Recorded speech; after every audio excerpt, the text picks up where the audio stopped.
Me voici, me voici, Seigneur.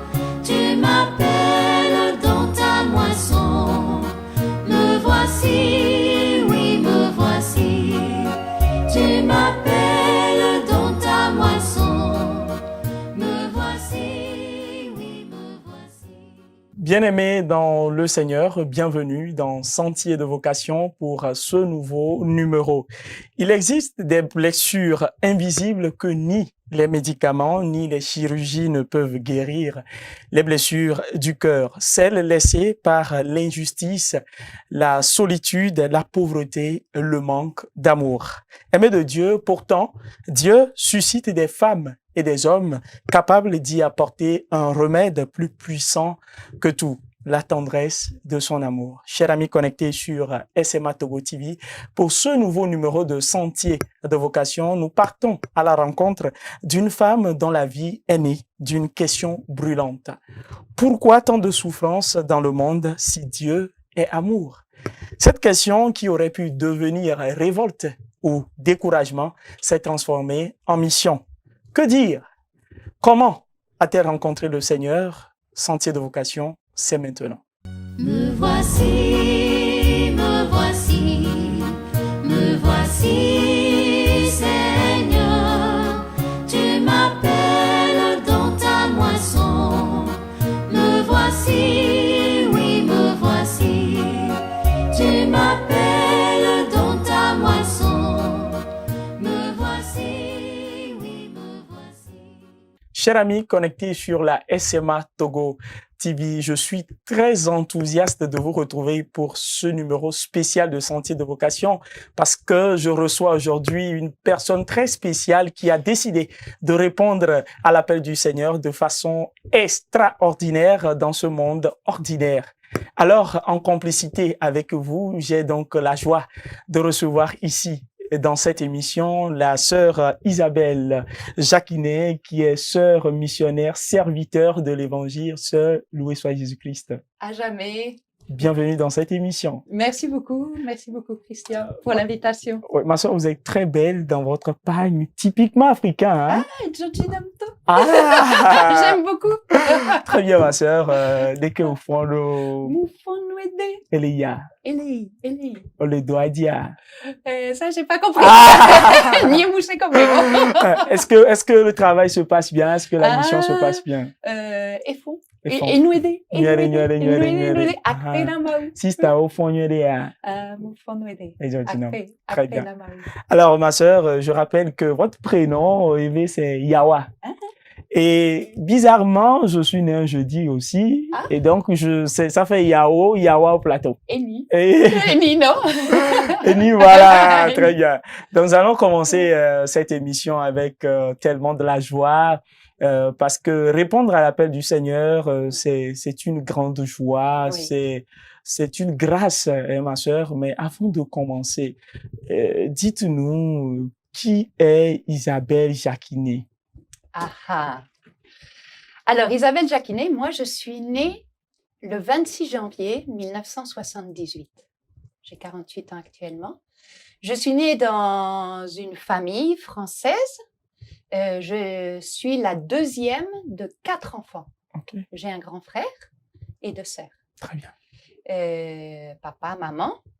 Et j'ai grandi en région parisienne, à 30 km de Paris. Okay.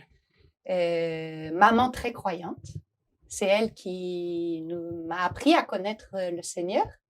C'est elle qui m'emmenait à la messe le dimanche. C'est avec elle qu'on priait le soir. Et papa, plutôt athée, qui nous accompagnait pour les grandes occasions, même s'il est baptisé et était servant de messe, mais à un moment, il a laissé la foi. Okay. Très bien, sœur Isabelle. Maintenant, nous allons rentrer même dans les profondeurs de votre vocation. Vous savez, une belle présentation de vous. Maintenant, nous y venons. Comment est-ce que vous avez rencontré le Seigneur particulièrement? Comment est-ce qu'il vous a appelé? Alors, ça a commencé depuis petite. Okay. Mon parrain m'envoyait des histoires de saints, de saintes qui étaient racontées pour les enfants. J'avais 6, 7, 8 ans et j'étais très touchée. J'écoutais ces histoires de personnes qui étaient joyeuses et qui, avec leur vie, changeaient la réalité autour d'eux. Saint François qui soignait les lépreux, Sainte Thérèse de l'Enfant Jésus qui, avec ses écrits et avec ses lettres, a pu changer beaucoup de personnes, avec ses prières, a pu changer beaucoup de personnes et les amener vers Dieu. Et est né dans mon cœur ce désir en disant, moi, je veux une vie pareille. Je veux une vie qui puisse changer les autres. Où je me souviens qu'on allait chez ma grand-mère, on passait devant une maison un peu en ruine, et je disais à ma maman, quand je serai grande, moi, j'achèterai cette grande maison, je la reconstruirai et j'en ferai un orphelinat pour les enfants. Wow. Donc, moi, je ne savais pas à ce moment-là. Mais c'est déjà Jésus, c'est déjà le Seigneur qui avait mis dans mon cœur le désir de pouvoir, avec ma vie, faire quelque chose de spécial.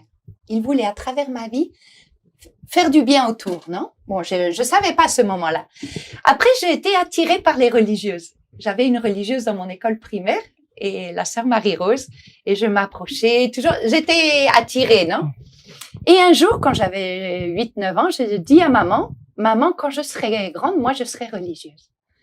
Et maman me dit, mais tu sais, Isabelle, pour ça, il faut être appelée par Dieu. Je dis, non, mais moi, Dieu, il m'a pas appelée. Moi, j'ai pas entendu une voix de Dieu, non? Donc, je suis restée avec cette question, non? Comment est-ce que je peux faire pour écouter la voix de Dieu? Bon, les années sont passées et en tant qu'enfant et jeune ado, il y a quelque chose qui me touchait.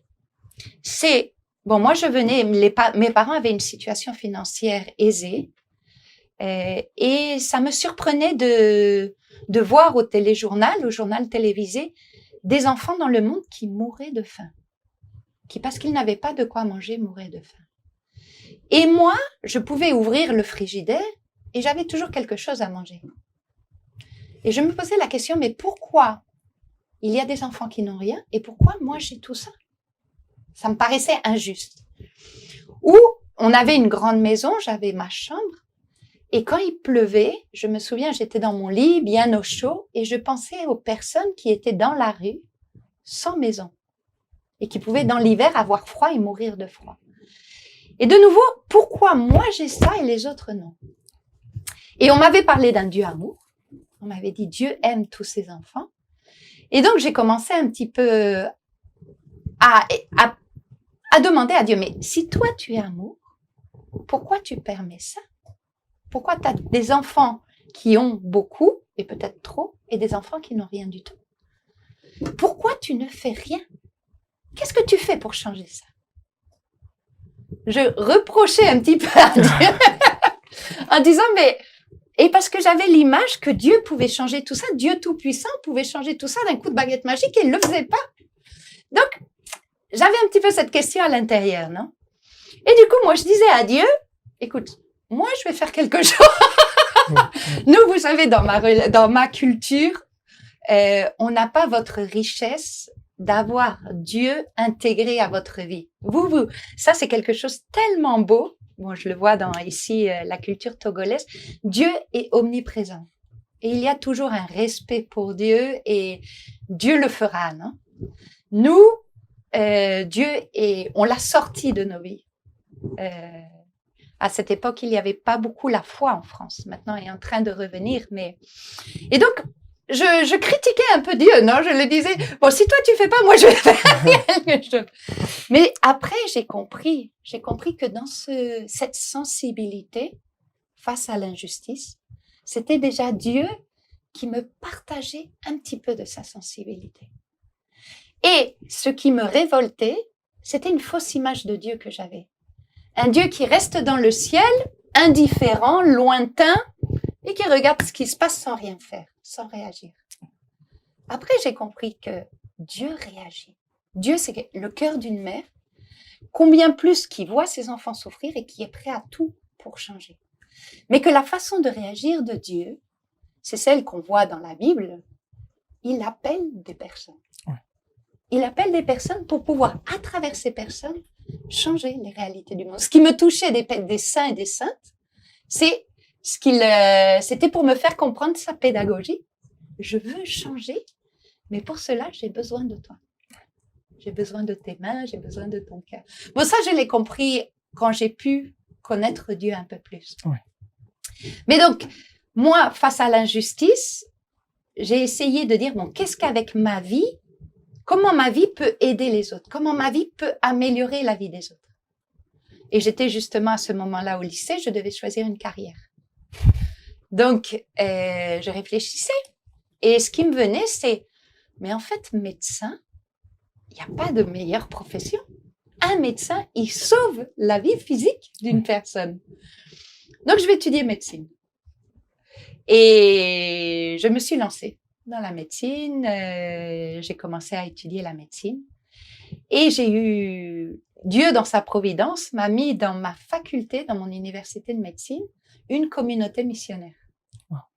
Qui justement, ces sœurs-là, quand je les ai rencontrées, pour la première fois, ces sœurs, moi j'avais toujours cette question de la vocation, hein, mais quand j'ai rencontré ces sœurs, j'ai dit intérieurement, au moins une chose que je sais, Seigneur, c'est que ça ne sera pas chez elles. Pourquoi? Parce qu'elles n'avaient pas d'habits, moi j'adorais l'habit, elles n'avaient pas d'habits. Après, elles disaient que leur mission, c'était l'évangélisation. Moi, je ne comprenais pas. Qu'est-ce que c'est évangéliser? Ce qu'il faut faire, c'est quelque chose de concret, de social. Ouais. Évangéliser, ça sert à quoi? Donc, et en plus, à Paris. Mais qu'est-ce que vous faites à Paris? Ah, il faut aller dans les pays où il y a besoin, non? Bon, bien sûr, en tant que bien éduquée, bien polie, j'ai rien dit.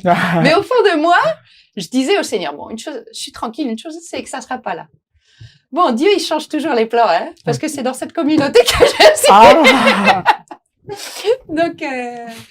Donc voilà, j'ai commencé à étudier la médecine et après j'ai compris que Dieu, la mission qu'il me confiait, l'appel qu'il me faisait, en plus d'être tout à lui, mais sa façon de l'aimer, qui m'appelait pour l'aimer et aimer les autres, ce n'était pas en donnant la santé, en donnant les médicaments, en prenant soin du corps physique, mais c'était justement à travers l'évangélisation, c'est-à-dire il y a des blessures dans le cœur, il y a une solitude, il y a un vide, et que seul son amour peut soigner.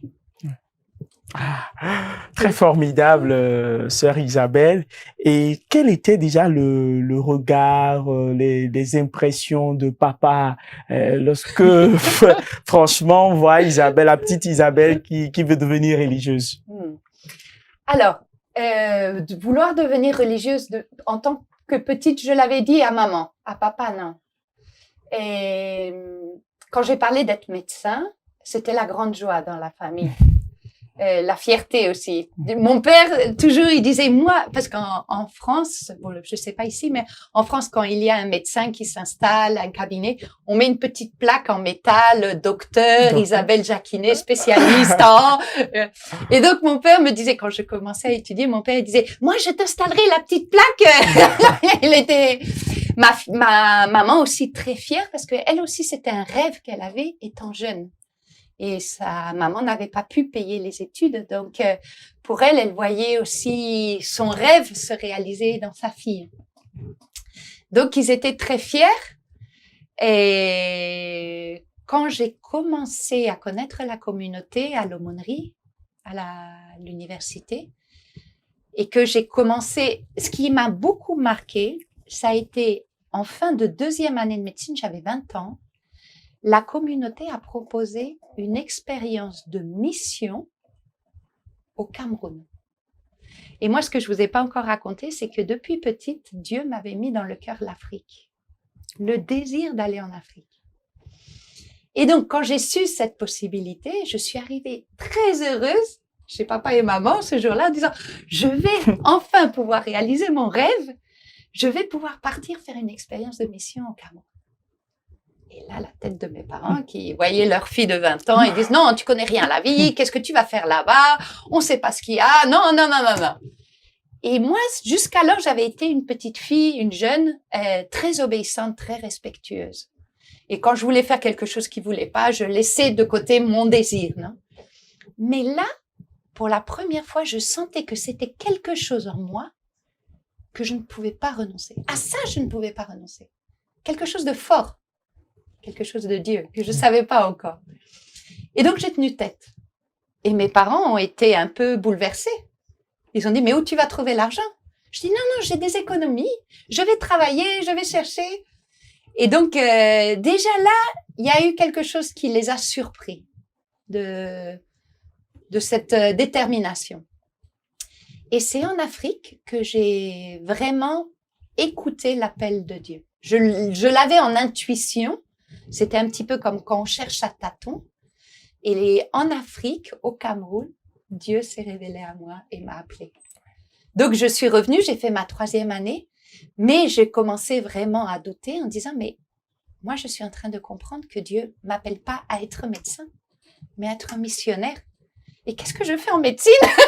Parce qu'en plus, c'est pas que je finis dans un an, c'est qu'il manque encore 6, 8 ans. Donc, en discernant un petit peu, à la fin de la 3e année de médecine, 21 ans, je vais voir papa et maman après une retraite. Et je leur annonce qu'en fait, je vais faire une pause dans mes études pendant 1 an pour prendre 1 an pour discerner. Ils n'ont pas compris. Ils ont eu peur. Ils ont eu peur que je rentre dans une communauté sans avoir de diplôme. Le fait que pour eux, c'était une sécurité, c'est-à-dire si c'est pas la communauté, si c'est pas ta voie, bah, tu quittes la communauté, tu as un diplôme, tu trouveras un travail, mais sans diplôme, qu'est-ce que tu vas faire? Donc, ils se sont fortement opposés à cette année de discernement que je voulais faire, cette année sabbatique. Et là, de nouveau, je sentais que cette année sabbatique, ce discernement, c'était quelque chose de très fort que je devais faire. Et au point que ils m'ont mis à la porte en disant, si tu fais cette option de prendre cette année sabbatique, tu n'es plus notre fille. Tu pars de la maison et tu ne reviens pas. Et j'ai fait ce choix.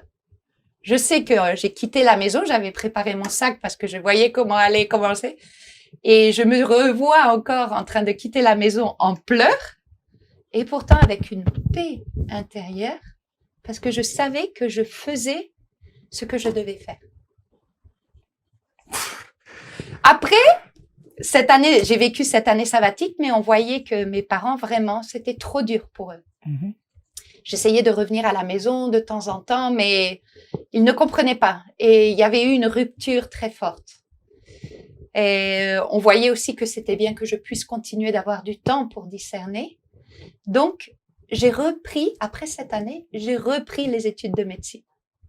Et là, de nouveau, je suis redevenue leur fille. J'ai pu réintégrer la maison. Donc, ça a été un choix pour réconcilier la famille. La réconciliation entre mes parents et moi. Pour leur redonner la paix que je vais avoir un diplôme. Donc, mais moi, je continuais dans le cœur avec ce désir de consécration et de vouloir déjà apprendre à le vivre dans mon quotidien, apprendre à vivre ma mission au milieu des étudiants avec qui j'étais, apprendre à vivre la mission au pied de la souffrance, au pied des lits des malades, apprendre à...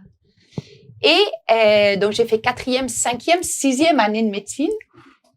Et après, comme j'avais un diplôme, je suis retournée les voir. Donc, 3 ans après, je leur ai dit, écoutez, j'ai quelque chose à vous annoncer. J'avais un petit peu le traumatisme d'avant. Et maman a deviné. Maman a deviné. Elle a dit, tu pars, tu laisses la médecine et tu pars, non? Et j'ai dit oui. Elle dit, tu pars te consacrer? J'ai dit oui. J'ai dit, vous vouliez un diplôme? Je vous le donne. Il est là. Mais c'est quelque chose en moi plus fort. C'est l'appel que Dieu me fait. C'est ma mission sur cette terre, être missionnaire. Et donc, c'est là que mon papa, qui n'est pas croyant, hein, mon papa dit, Isabelle, ta mère et moi, on est très fiers d'offrir ce qu'on a de meilleur au Seigneur. Wow. Mon papa. Pour moi, ça a été la confirmation. Oui. Oui. Voilà, très, très émouvant. Toujours, nous continuons par explorer cette histoire si personnelle et unique à vous, ma sœur. Finalement, je me dis que si nous n'avons pas, écouté, si nous n'avons pas découvert cette histoire, nous aurons, surtout nos chers téléspectateurs, auront raté beaucoup de choses parce que j'ose croire que cette histoire va beaucoup édifier, va beaucoup toucher les cœurs parce que aujourd'hui, il y a plusieurs de ces jeunes qui ont ces difficultés avec les familles pour essayer de trouver réellement le véritable chemin vocationnel, l'appel véritable que le Seigneur dresse sur leur vie. Et donc, sœur Isabelle, franchement, je vous tire déjà chapeau. Je dis que le Seigneur sait ce qu'il fait quand il le faut. Et en venant à ça, une fois que vous intégrez maintenant la communauté, peut-être vous débutez avec les années de formation, dites-nous comment cela s'est-il passé? Juste par rapport à ce que tu disais, que tu tires le chapeau, tu me tires le chapeau, j'y suis pour rien, hein, dans le sens que humainement, moi quand je relis mon histoire, humainement c'était impossible pour moi. La relation que j'avais, surtout avec ma maman, tellement fusionnelle, papa aussi, hein, mais voir maman comme ça, humainement, j'aurais pas pu le faire. J'aurais pas pu désobéir, j'aurais pas pu tenir tête, j'aurais pas pu avoir. C'est là où vraiment c'est une grâce de Dieu. C'est une grâce de Dieu. Dieu donne la grâce. Dieu donne la grâce. Alors, moi, le noviciat, c'est-à-dire que quand je suis rentrée à la communauté, quand j'ai fini ces 6 ans de médecine et que j'ai pu commencer la formation, je l'ai fait en Argentine. C'était en Argentine que se faisait le noviciat à ce moment-là, à Buenos Aires, justement là où il y avait le pape François qui n'était pas encore pape, qui était archevêque, Bergoglio. Et je l'ai fait dans les périphéries de Buenos Aires. Et j'ai vécu pendant 12 ans, parce que j'ai fait la formation, le noviciat, et après, j'ai étudié la philosophie et théologie. Nous, on a le baccalauréat de théologie. Comme notre mission est l'évangélisation, animer des retraites, des temps de prière, accompagnement, on a besoin de cette formation solide, non, de l'Église. Donc, j'ai pu étudier tout ça au séminaire, au grand séminaire de Buenos Aires, qui était ouvert aux religieuses et aux laïcs. Donc, et après ces études, je suis restée un petit peu plus de temps pour la pastorale. J'étais très heureuse là-bas aussi, pendant 12 ans. Donc, de mes 25 ans à mes 37 ans. Mais moi, j'avais toujours dans le cœur l'Afrique. J'avais toujours dans le cœur l'Afrique. Entre-temps, la communauté avait fondé une communauté en Afrique, au Togo, à Dapaong, en 2009. Okay. Moi, je suis restée en Argentine jusqu'en 2015. Et cette année, de 2014-2015, ça a été un moment où Dieu est venu reconquérir mon cœur. Ça faisait 12 ans que j'étais en train de vivre la vie religieuse.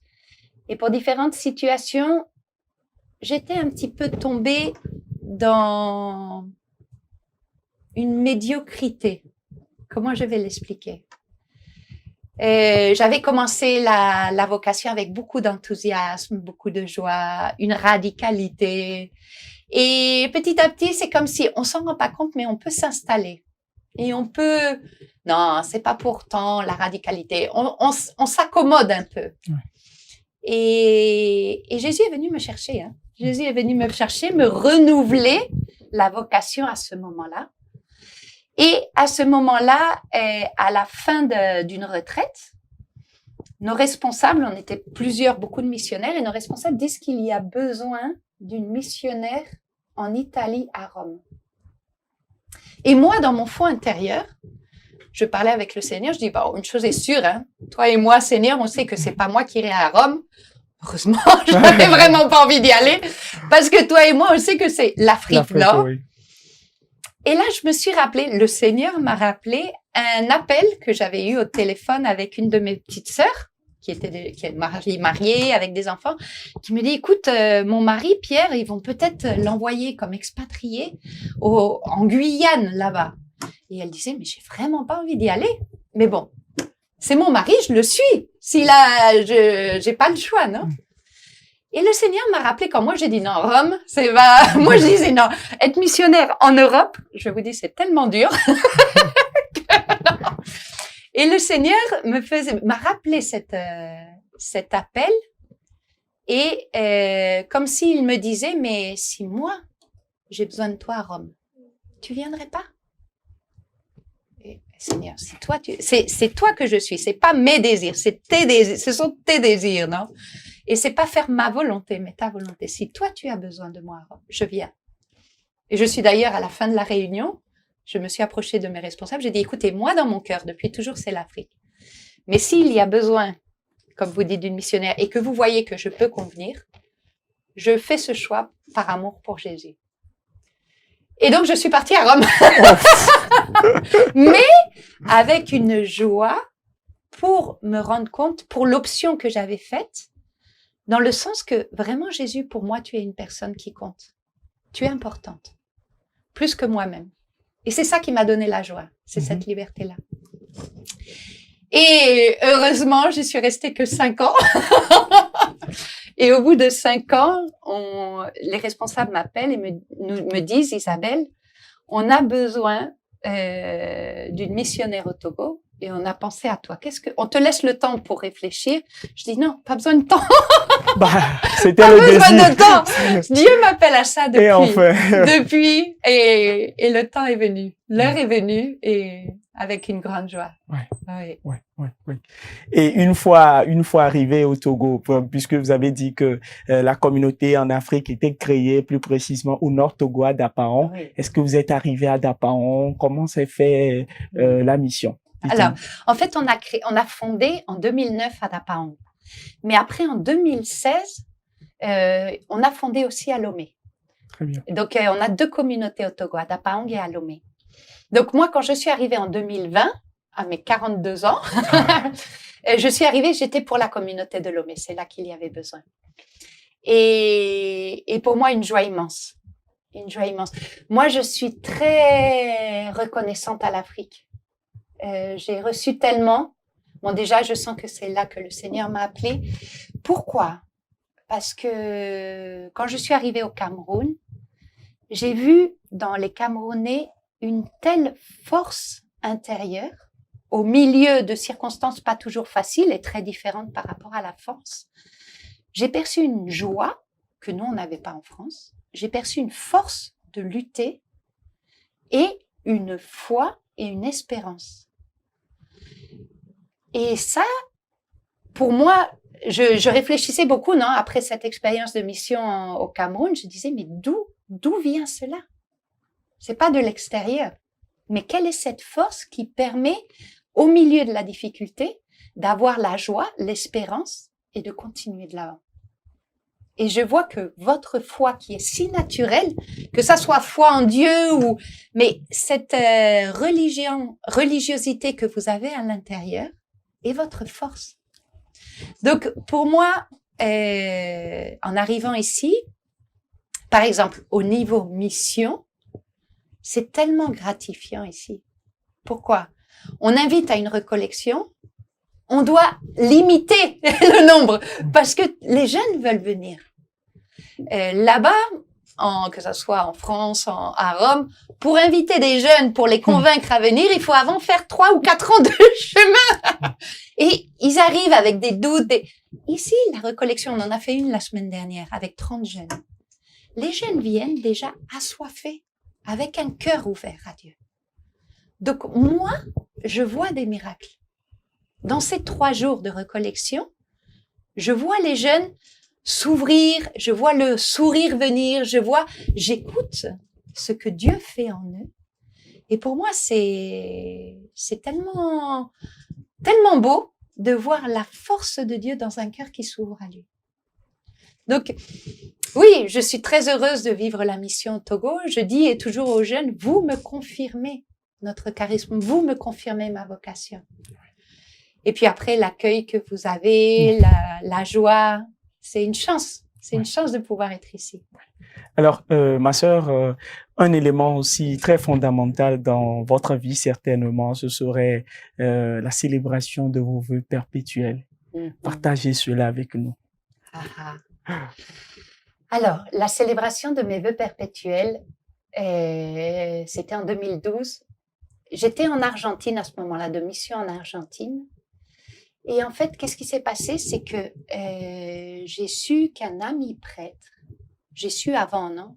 Peu de temps avant, peu de mois avant, qu'un ami prêtre avait laissé le sacerdoce et avait choisi de faire une émission expliquant qu'il avait laissé le sacerdoce, dans le sens qu'il avait il connaissait une femme, et moi je loue beaucoup cette cohérence de vie qu'il avait choisie en disant je peux pas être amoureux, avoir une femme et vivre la prêtrise. Donc il avait choisi vraiment cette cohérence, cette sincérité de ou une chose ou l'autre, mais les deux ensemble non. Et il avait choisi de laisser le sacerdoce pour construire sa famille. Et il a présenté ça dans une émission. Et quand j'ai entendu ça, je suis allée prier et j'ai exprimé à Dieu, Seigneur, il y a des personnes qui présentent que lorsque tu fais un appel, peut-être tu n'es pas fidèle.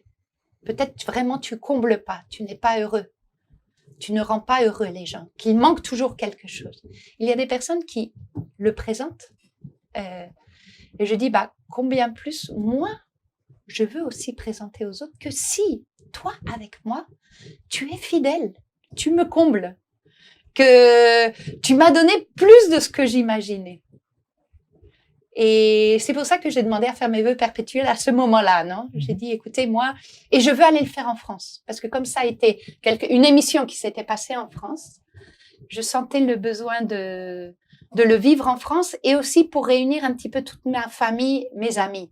Comme j'ai été partie en Argentine, j'avais eu les vœux avant là-bas. Je sentais important de le faire en France à ce moment-là. Et comment ces vœux se sont déroulés? Quel a été l'engouement de toute la famille? Alors, c'était très touchant parce que tout le monde était là. Et quand je vous ai parlé un petit peu de l'opposition de mes parents face à la vocation, petit à petit, quand ils m'ont vue cheminer, ils m'ont vue profondément heureuse, ils ont pu aller me visiter en Argentine, à Rome. J'attends qu'ils viennent au Togo. Mais ils sont fiers. Ils sont fiers maintenant. Et ils étaient là, ils m'ont tous accompagné, mes parents, mes frères et sœurs, mes neveux. Vous savez, en France, le mariage, il y a les neveux qui portent l'alliance, qui portent... Ils étaient là. Oui. Non. Et puis moi, je peux vous raconter aussi, c'est que, lorsque on lit la promesse de consécration, on la signe, non? Et ça m'a rappelé un moment que j'ai vécu par la grâce de Jésus quand j'avais 10 ans. Quand j'avais 10 ans, un 15 août 1988, la messe de l'Assomption, le Seigneur a touché mon cœur à ce moment-là. Je dirais plus Marie, la Vierge Marie, parce que moi j'étais plus attachée à la Vierge Marie au début. C'est elle après qui m'a emmenée vers son fils, non? Mais ce jour-là, cette messe, à mes 10 ans, oui, Dieu a touché mon cœur. J'ai senti quelque chose au fond de moi, vraiment le désir de donner toute ma vie.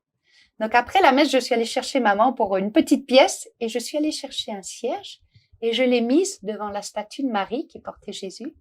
Et j'ai dit à Marie, Marie, je te consacre toute ma vie. Et en rentrant à la maison, je disais, non, mais ça, c'est pas que des paroles comme ça. Hein. Ça, c'est ma vie qui est là. C'est vrai, hein. J'avais 10 ans. Donc je suis allée chercher une feuille. Et j'ai écrit, moi, Isabelle, je te promets de te consacrer toute ma vie, je veux signer.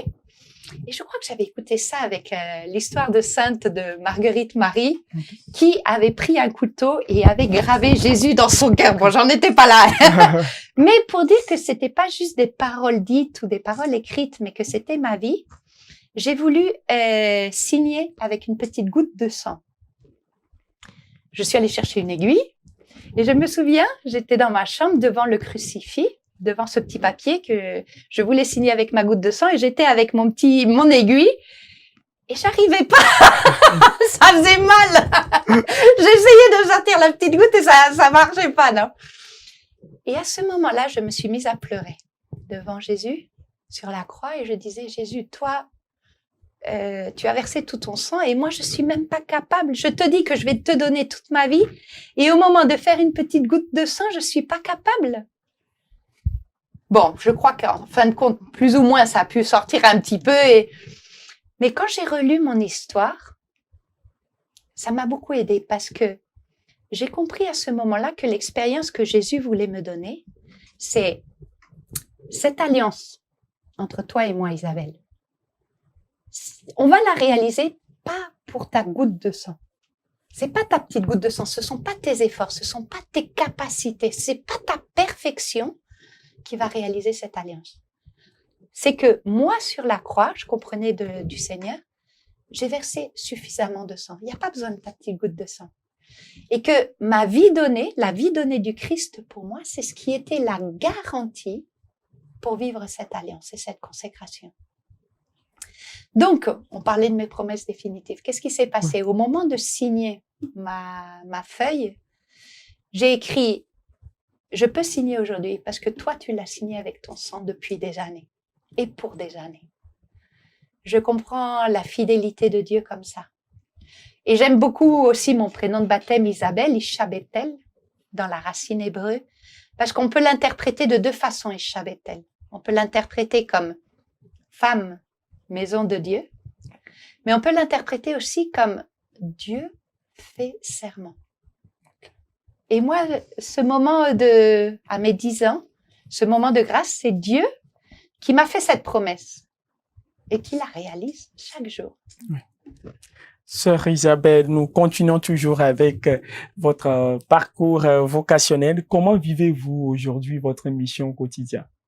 Alors, donc on vit en communauté. J'ai deux sœurs de communauté qui ont beaucoup de mérite de me supporter.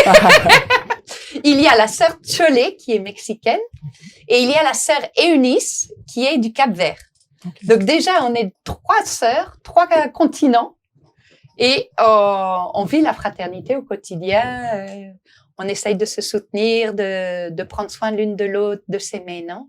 Bon, c'est l'école de la fraternité, ça tous les jours et avec la grâce de Dieu. Donc, on vit toutes les 3 et on a bien sûr la célébration de l'Eucharistie le matin, les laudes, la célébration de l'Eucharistie, un temps de prière personnelle, ça c'est très important pour nous.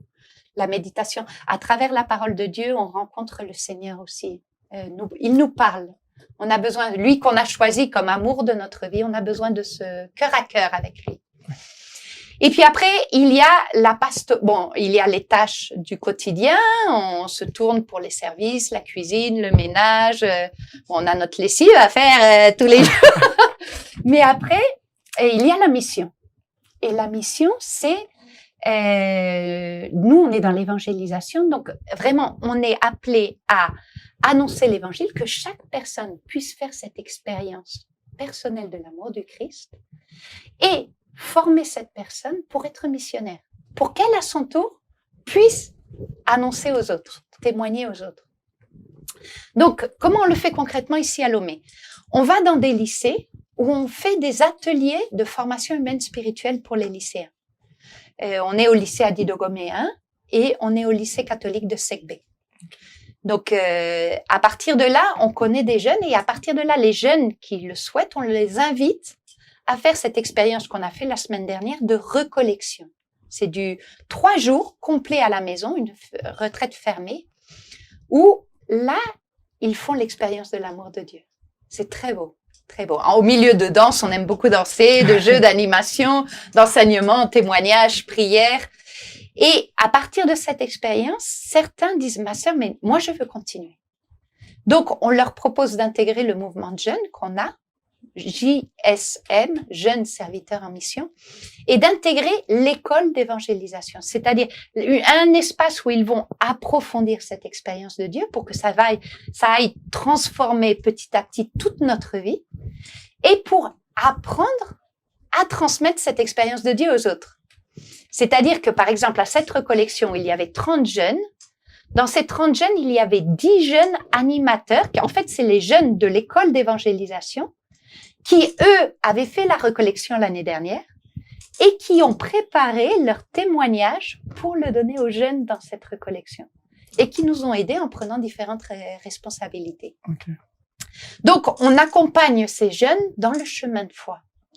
Donc, que ça soit accompagnement personnel, que ça soit petit groupe de partage de vie entre eux, qu'on accompagne, que ça soit animation de temps de prière, que ça soit des retraites aussi. En plus de l'école d'évangélisation, il y a des retraites. On prépare une retraite de Pâques. On prépare en août un grand camp mission de 10 jours. Donc, et puis après, tout ce qui est visiter les familles, être attentif à ce dont il y a besoin. Alors, cela m'amène à vous demander de nous parler un peu du charisme, que ce soit de votre congrégation religieuse. Alors voilà, le charisme, c'est annoncer l'évangile et former des missionnaires. La communauté s'appelle, donc, comme tu l'as dit, non, les serviteurs de l'évangile, de la miséricorde de Dieu. Ça, c'est le nom complet. C'est une communauté qui est née en 2002, qui vient d'une autre communauté, Verbum Dei. On est né de cette communauté. Donc, voilà, serviteurs de l'évangile, de la miséricorde de Dieu. On est dans 15 pays. Donc, on est autant en Amérique latine, en Asie. En Afrique, on est dans le meilleur pays, c'est le Togo. Et en Europe. Et puis, qu'est-ce que je peux vous dire d'autre? Dans cette communauté, il y a les sœurs consacrées comme nous. Il y a aussi les frères consacrés, les prêtres. Ils sont très peu nombreux pour l'instant. Et il y a les laïcs. Donc, des laïcs engagés qui participent de notre spiritualité, de notre mission. Ici, à Lomé, il y a des laïcs engagés. Alors, sœur, pour toutes ces jeunes filles qui souhaiteraient rejoindre votre communauté religieuse, qu'est-ce qu'il y a lieu de faire? Prendre contact. Prendre contact avec moi ou avec une des sœurs. Je pourrais laisser mon numéro de téléphone. Je le donne maintenant? En direct, oui. En direct. Donc, n'hésitez pas à prendre contact. C'est le 92 40 53 25. Sista Yawa. Et la communauté serviteur de l'évangile. Très bien. Et n'hésitez pas. Et puis, on propose un parcours, premièrement, de discernement pour les jeunes qui ont la question, c'est pas qu'elles vont devenir sœurs, mais elles veulent de l'aide. Donc, on donne des formations, accompagnement spirituel, pour apprendre à discerner. Très bien. Apprendre à prier avec la parole, parce que c'est là que Dieu parle. Sista Yawa, est-ce que vous avez déjà goûté un plat, vous êtes au Togo, ça fait déjà plusieurs années. Est-ce qu'il y a un plat togolais typique qui vous a réellement marqué et que vous aimez tant? Foufou. J'aime beaucoup le foufou. Kudo Bolandesi. Okay. Après, j'aime beaucoup Akume, Ademandesi. Et Vivinto. Azidesi, Anke et Vivinto, Koklo Azidesi. Non, j'aime beaucoup la cuisine africaine. Et j'aime beaucoup manger dans le même plat avec la main. À la main. Oui. Okay. Ça n'a pas le même goût. Akume avec la main ou avec... Non, ça n'a pas le même goût. Est-ce que vous avez une fois goûté les boissons Sodabi, bien Sodabi, sûr. Oui. Ça réchauffe bien. C'est carrément différent du tequila, c'est ça? Oui. Bon, tequila, j'ai pas trop d'habitude du tequila. Mais oui, le sodabi est très fort. Le sodabi est très fort. D'accord, d'accord. Mais... Très bien, ma sœur, je crois que nous sommes en train d'arriver au terme de cette émission. Mais avant de clôturer cette émission, vous allez quand même adresser un message ou un mot de fin à nos chers amis connectés sur SMA Togo TV. Très bien. Alors, un mot de fin. Bon, c'est le pape Jean-Paul II, non, qui disait « N'ayez pas peur d'ouvrir grand les portes de votre cœur au Christ ». Et moi, je dirais ça. Surtout s'il y a des jeunes qui sont en train de regarder, qui ont la question. Dieu ne vient pas t'enlever rien. Dieu ne vient t'enlever rien, non. Dieu vient te donner. Dieu vient te donner. Et il vient pas non plus t'utiliser. Il vient pas se servir de ta vie. Dieu vient te donner la plus belle histoire d'amour que jamais tu auras. Donc, n'aie pas peur. N'aie pas peur. Merci beaucoup, ma sœur Isabelle Chakine, Sista Yawa. Akpe kakalo. Muso akpeo. Akpe kakalo na. Ejodinam tolo. Ejodinam ni chanklo. Adok bena mesia melo. Olase. Eh bien, chers téléspectateurs et téléspectatrices de SMA Togo TV, nous avons vécu un moment très, très joyeux, un moment très fantastique, formidable, en compagnie de la sœur Isabelle. Je crois que vous aurez aimé également ce temps et que son parcours pourra beaucoup édifier chacune de vous. Je crois que son message est très clair. Merci à vous de nous avoir suivis. Rendez-vous pour un prochain numéro de Sentier de Vocation et jusque-là, portez-vous bien et que la grâce de Dieu vous accompagne toujours. Au revoir. Me voici.